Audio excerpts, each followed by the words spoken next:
c'est l'ensemble de tous les actes caractérisés par des abus de force physique, par des utilisations d'armes par exemple, des relations de grande agressivité, de la contrainte morale, de la contrainte physique exercée sur un individu en vue de l'inciter à réaliser une action déterminée, par exemple. Y a un gars qui s'appelle Yves Michaud qui explique hyper bien aussi la violence et il dit, en fait, d'un côté, il y a la violence qui désigne des faits et des actions et d'un autre, il y a aussi celle qui désigne une manière d'être de la force, du sentiment ou d'un élément naturel. Donc la violence d'une passion, par exemple. Il dit, dans le premier cas, la violence s'oppose à la paix, à l'ordre, au trouble où elle le remet en cause, et dans l'autre, c'est la force brutale ou déchaînée qui enfreint des règles et qui dépasse la mesure. Et puis il y a une autre nana qui va ajouter quelque chose à ça, qui s'appelle Hélène Frappa, qui est super chouette et qui fait des super conférences. Je vous invite à aller voir, taper Hélène Frappa, elle est vraiment géniale. Et elle a dit oui, mais en fait la violence, c'est une force en action. C'est une force quand elle s'exerce, mais il faut qu'elle se manifeste dans une action et un mouvement qui soit associé à une contrainte. Et là, ça devient de la violence. Tant qu'il n'y a pas la contrainte qui est mise dedans, en fait, c'est pas réellement une violence. En tout cas, c'est pas une violence volontaire qui va nuire volontairement à quelqu'un. Et elle dit bien qu'il y a aussi un espèce d'amalgame entre force et violence qu'on prend souvent pour synonymes, alors qu'en fait, ce ne sont pas des synonymes du tout. Donc il y a un espèce d'amalgame avec ça. Et ce qui est intéressant, c'est qu'en fait, la violence, elle s'exerce partout en tout temps. Et je vais vous lire un extrait d'un bouquin pour vous faire une démo. Alors je vais vous lire un truc qui est sur un bouquin que j'ai probablement pris avec moi mais qui traîne avec moi depuis des années, donc il est dans un état un peu lamentable, mais il est juste génial. C'est l'encyclopédie du savoir relatif et absolu de Bernard Weber, qui est vraiment un livre super chouette. On y apprend plein de trucs, on y oublie aussi plein de choses, donc on y revient régulièrement, c'est assez cool. Et lui, il nous raconte un truc assez génial, la hiérarchie chez les rats. Une expérience a été effectuée sur des rats. Pour étudier leur aptitude à nager, un chercheur du laboratoire de biologie comportementale de la faculté de Nancy, M. Didier Desor, ou Desor, je ne sais comment on dit, en a réuni 6 dans une cage dont l'unique issue débouchait sur une piscine qu'il leur fallait traverser pour atteindre une mangeoire qui distribuait des aliments. On a rapidement constaté que les 6 rats n'allaient pas chercher leur nourriture en nageant ensemble. Des rôles sont apparus. S'ils étaient répartis, c'était ainsi. 2 nageurs exploités, 2 non-nageurs exploiteurs et 1 nageur autonome et encore un non-nageur souffre-douleur. Les 2 exploités allaient chercher la nourriture en nageant sous l'eau. Quand ils revenaient à la cage, les 2 exploiteurs les frappaient, leur ronfonçaient la tête sous l'eau jusqu'à ce qu'ils lâchent le magot. Et ce n'est qu'après avoir nourri les 2 exploiteurs que les 2 exploités soumis pouvaient se permettre de consommer leurs propres croquettes. Les exploiteurs ne nageaient jamais, ils se contentaient juste de rosser les nageurs pour être nourris tranquillement et gratuitement. L'autonome était un nageur assez robuste pour ne pas céder aux exploiteurs. Le souffre-douleur, enfin lui, était incapable de nager et incapable d'effrayer les exploités. Alors il ramasse les miettes tombées lors des combats. Et la même structure. 2 exploités, 2 exploiteurs, un autonome, un souffre-de-l'ours se retrouvent dans les 20 cages où l'expérimentation est reconduite. Pour mieux comprendre ce mécanisme de hiérarchie, Didier Desor, je ne sais point, plaça 6 exploiteurs ensemble. Ils se sont battus toute la nuit et 2 exploiteurs, 2 exploités, un souffre-douleur et un autonome. Ils ont obtenu encore une fois ce même résultat. Donc, autre prolongation de la recherche, c'est que les savants de Nancy ont ouvert par la suite les crânes et analysé les cerveaux. Ils ont juste remarqué que les plus stressés n'étaient ni les souffre-douleurs ni les exploités, mais les exploiteurs. Ils redoutaient de ne plus être obéis par les exploités. Ce qui est assez intéressant quand même comme recherche, parce que ça montre aussi que finalement, la violence systémique qu'on vit, nous, dans nos systèmes quotidiens, en fait, elle est naturelle. Hélas, c'est-à-dire que le trouble de trouver un souffre-douleur ou de pouvoir effectuer son travail ingrat par d'autres est en fait une compétence totalement naturelle et humaine qu'on retrouve chez les animaux. Alors, il y a fort à parier qu'on soit tous agis par la violence, qu'on ait tous nous-mêmes fait preuve de violence, volontaire ou pas. Moi, je suis une grande autrice de violence, hein, vraiment. Je suis une grande réceptrice de violence, puis je suis aussi une très très grande autrice de violence. À tout va, hein, vraiment. C'est-à-dire que je peux me défendre, je peux être une vraie tortionnaire quand il s'agit de défendre ma propre vie, hein, par exemple. Je peux devenir tortionnaire à ce moment-là.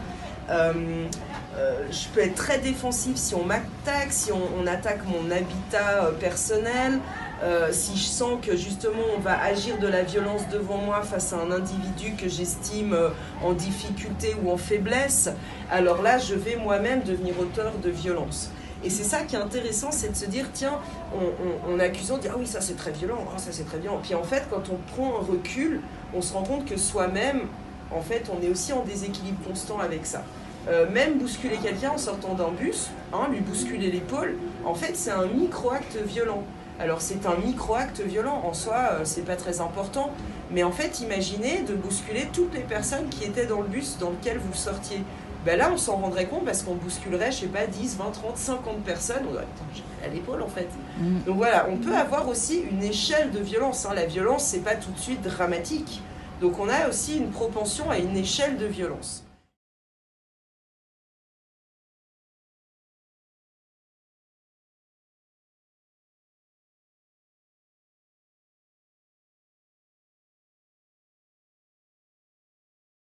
Et part prégnante de la vie, quoi.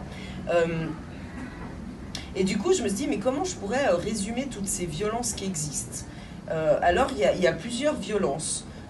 J'ai essayé de classer ça hein, en regardant plein de choses. Il y a des violences naturelles, légitimes, illégitimes. Il y a les violences émancipatrices.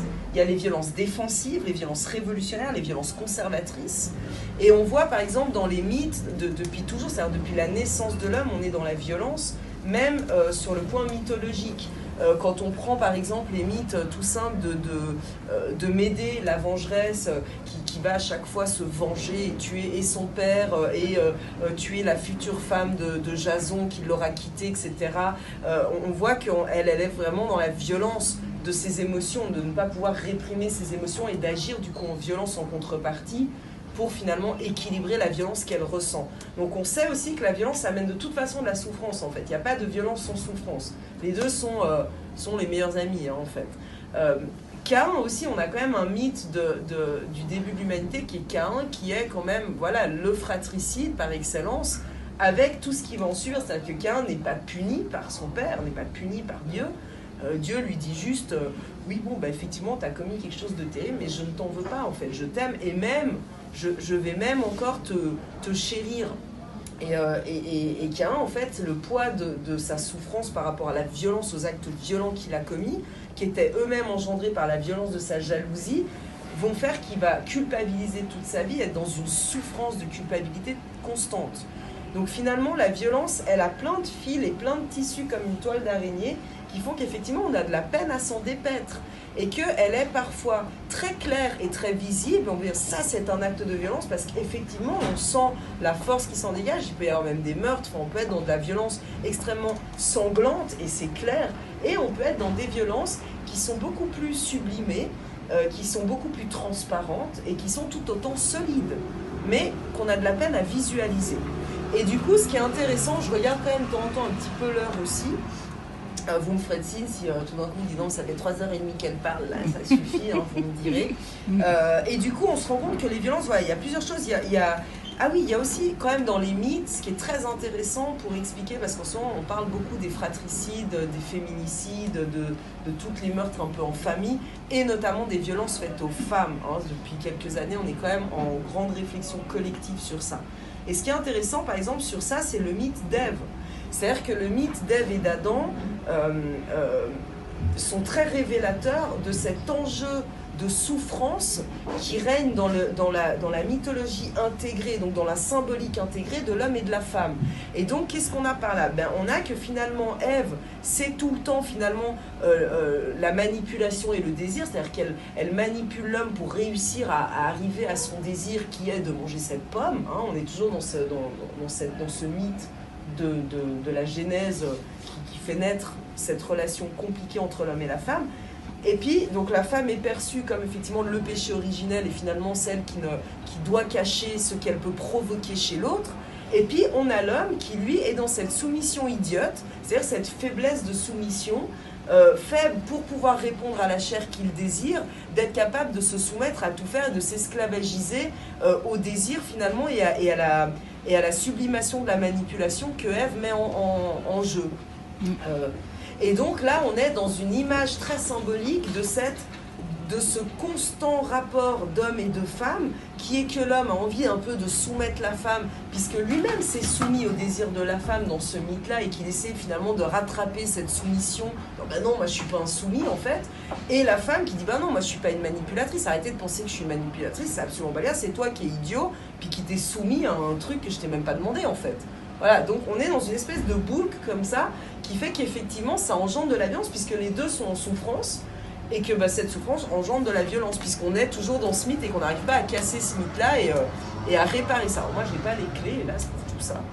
J'essaie juste de parcourir le chemin et me dire qu'est-ce qu'on peut faire avec ce chemin. Et donc, je me suis amusée encore à écouter plusieurs conférences et à voir... J'ai le nez qui me gratte parce qu'en fait, je me fais des petites crises d'allergie, donc je vais me moucher probablement. Si j'éternue, je risque d'éternuer un peu, je ne savais pas éternuer trop fort pour me faire mal à la tête, et voilà. Donc... on voit qu'il y a des distinctions très claires de violence. Alors, on a la violence naturelle. Hein. C'est-à-dire, la violence naturelle, ça va être typiquement les injustices de maladies génétiques, par exemple, ce qui est une forme de violence naturelle. C'est-à-dire que celui qui naît, je sais pas, moi, simplement cul-de-jatte, par exemple, c'est déjà une violence dans le système que nous on vit. Donc, le pauvre a une violence physique de nature qui lui est arrivée, c'est-à-dire une amputation naturelle, auxquelles vont s'ajouter d'autres violences créées par l'homme et son environnement. On a par exemple les ravages des accidents climatiques aussi dans les violences naturelles. On a les violences naturelles qui ne sont pas dues spécialement au fait que le climat ne va plus, mais les orages ont toujours été, c'est-à-dire de tout temps. Hein, c'est pas spécialement parce que le climat va mal qu'il y a des orages. On peut avoir aussi dans les violences naturelles les attaques animales. Hein, c'est-à-dire, je sais pas, je vais en forêt, je me cuis une saucisse, un ours arrive, veut manger ma saucisse, je veux la défendre, il me mange. Bon, on est dans une violence naturelle. On pense à l'agression dans le droit de se défendre et comment en parallèle on fait augmenter la symbolique de la violence sur des actes qui en fait ne font que exploser si vous voulez les groupes humains et solidaires qui existent et qui pourraient eux en fait réellement changer de système et réellement faire des renversements intéressants. Mais on dilite tout ça en disant non mais il ne faut pas utiliser la violence, il faut parler de la non-violence. Ben non, il faut être violent, il faut accueillir la violence qu'on a en nous pour pouvoir être clair, honnête avec ce qu'on vit et pour pouvoir construire autre chose. Moyen de violence, il possède la violence sanglante, systémique, impérialiste, pacifique. L'État régule le droit, il régule la vente de richesses terrestres, il gère la justice et la défense et la sécurité. Bon, il est au-dessus, il est au level, il est au-dessus du panier. Et puis on a les citoyens. Les citoyens, c'est que ceux qui subissent entre acteurs, bourreaux, sauveurs, hein, finalement, parce qu'on est toujours dans ce triangle-là, la violence étatique, la violence perverse, la violence systémique, pacifique et sanglante. Et parmi les citoyens, il y a quand même des manifestants, il y a des rebelles, il y a des éco-warriors, il y a des résistants qui risquent leur vie pour des causes constructives, qui risquent leur vie pour Eros, comme on a vu avant, et non pour Thanatos. Et là, du coup, moi, j'ai envie de vous lire un super bouquin que je conseille à tout le monde, que je pense c'est la base de la base. C'est le petit bouquin de Thoreau, La désobéissance civile, qui est vraiment une base. Hein. C'est-à-dire que ce bouquin, moi, je le relis depuis 10 ans, passé 10 ans régulièrement. C'est un gars, lui, il a réfléchi à ça. Alors, j'ai essayé de retrouver les années, mais ça date.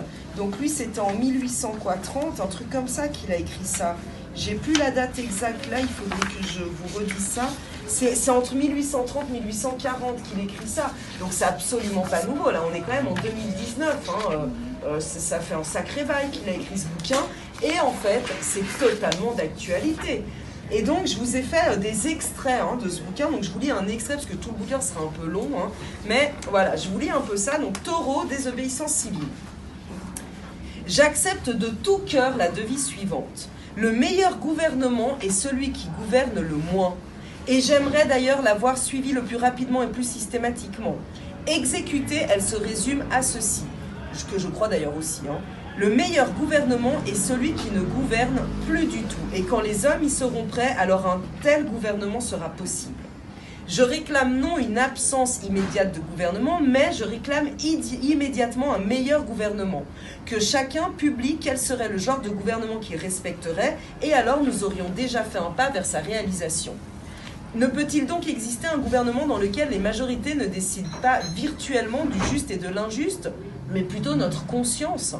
Dans lequel les majorités ne décident de ces questions ou de la règle de l'utilité des opérantes? Est-ce que le citoyen doit-il, un seul instant, dans quelque mesure que ce soit, abandonner sa conscience au législateur? Et pourquoi alors chacun a-t-il une conscience? Moi, je pense que nous devons être des hommes, des sujets ensuite. Le respect de la loi vient après celui du droit. La seule obligation que j'ai le droit d'adopter, c'est d'agir à tout moment selon ce qui me paraît juste. Or, on dit justement qu'une corporation n'a pas de conscience, mais une corporation faite d'être consciencieux est une corporation douée de conscience. La loi n'a jamais rendu les hommes plus justes d'un iota, et pour cause, et même à cause du respect qui lui marque, les êtres bien disposés eux-mêmes deviennent les agents de l'injustice.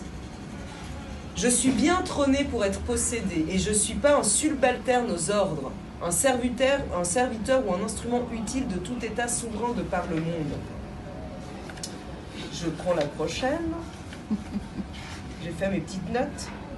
Si aujourd'hui, 1 millier d'hommes refusaient de payer leurs impôts cette année, ce ne serait pas une mesure violente ni sanguinaire, comme le fait de les payer et de permettre par là à l'État de commettre la violence et de verser le sang innocent. Telle est en fait la définition d'une révolution paisible, si cela est possible, évidemment. L'État ne s'adresse jamais intentionnellement à la raison de l'homme, intellectuelle ou morale, mais seulement à son corps et à ses sens. Il n'est pas armé d'un esprit ou d'une honnêteté supérieure, mais d'une force physique supérieure.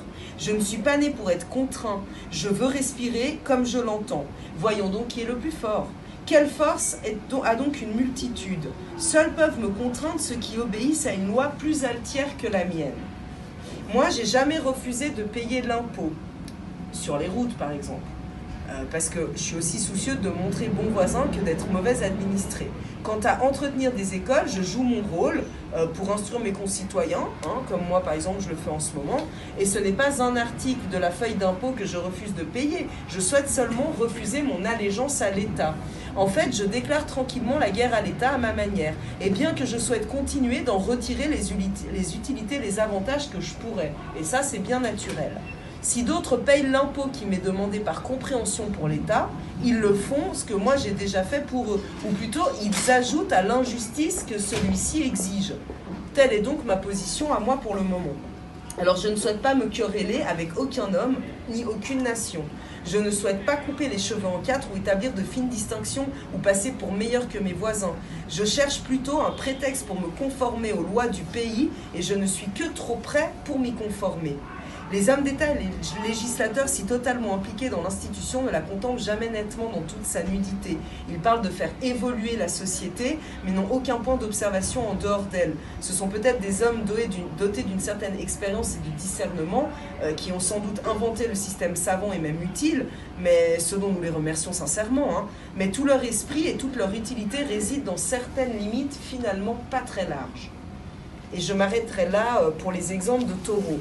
Je trouve qu'il nous sert effectivement une belle démonstration de ce qu'est finalement le capitalisme et de comment on pourrait aussi se dire, là nous on met un frein et on décide de le faire.